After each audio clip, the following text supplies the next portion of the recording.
수술 방법에 따라 달라지는 부유방 수술 비용. 부유방 수술 비용에 왜 차이가 발생하는지, 내 상태에 맞는 최적의 수술법은 무엇인지 알아보도록 하겠습니다. 많은 분이 부유방을 겨드랑이에 쌓인 군살 정도로 오해하시곤 합니다. 하지만 부유방은 의학적으로 기소성 유방 조직이라 불리는 엄연한 질환입니다. 태아 시절 가슴 외의 부위에 남아있던 유선 조직이 퇴화하지 않고 남아서 발생하는 것입니다. 중요한 점은 부유방 내부에 실제 가슴과 동일한 유선 조직이 포함되어 있다는 사실입니다. 단순히 지방만 뽑아내는 지방 흡입은 겉보기에는 잠시 평평해 보일 수 있으나 핵심 원인인 유선 조직이 남아있다면 호르몬 변화에 따라 다시 부풀어 오르거나 통증을 유발하는 등 재발할 확률이 매우 높습니다. 따라서 근본적인 해결을 위해서는 유선 조직을 정교하게 절제하는 과정이 반드시 포함되어야 하며 이 과정의 난이도가 부유방 수술 비용을 결정하는 첫 번째 기준이 됩니다. 부유방 수술 비용이 달라지는 가장 큰 이유는 환자분마다 부유방의 크기와 처짐 정도가 다르기 때문입니다. 보통 증상의 심각도에 따라 단계를 나눕니다. 1단계는 겨드랑이 부위가 살짝 볼록하며 유선 조직의 양이 적은 경우입니다. 피부 처짐이 거의 없어 최소 절개만으로도 충분한 효과를 볼 수 있습니다. 2단계는 외관상으로도 부유방이 뚜렷하게 보이며 유선 조직의 범위가 넓은 경우입니다. 지방 흡입과 유선 절제가 동시에 광범위하게 이루어져야 합니다. 3단계는 부유방의 크기가 클 뿐만 아니라 오랜 시간 방치되어 피부가 아래로 처진 경우입니다. 이 단계에서는 유선 조직 제거는 물론 처진 피부를 절개하고 리프팅하는 과정이 추가로 필요할 수 있습니다. 단계가 높아질수록 수술 시간이 길어지고 사용하는 장비나 수술 기법이 복잡해지기 때문에 자연스럽게 부유방 수술 비용에도 차이가 발생하게 됩니다. 부유방 수술은 단순히 하나의 방식으로 고정되어 있지 않습니다. 환자의 해부학적 구조와 목표에 따라 맞춤형 설계가 들어갑니다. 유선 조직 절제술은 겨드랑이의 자연스러운 주름을 따라 미세하게 절개한 후 문제를 일으키는 유선 조직을 직접 제거합니다.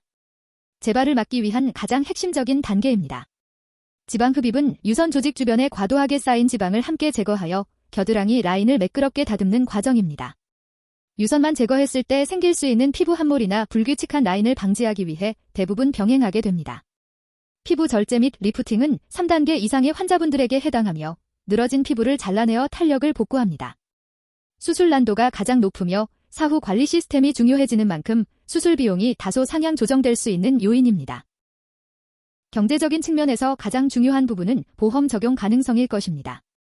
결론부터 말씀드리면 부유방 수술은 치료 목적이 입증될 경우 건강보험 및 실비보험의 혜택을 받을 수 있습니다. 단순히 미용상의 불만족이 아니라 생리주기와 연관된 심한 통증이 있거나 유선 조직 내에 혹이나 염증이 발견되는 등 의학적 소견이 있을 때입니다. 수술 전 초음파 검사를 통해 유선 조직의 양과 질환 유무를 정확히 진단받아야 합니다. 이 진단 기록은 보험사에서 의학적 필요성을 판단하는 중요한 근거가 됩니다.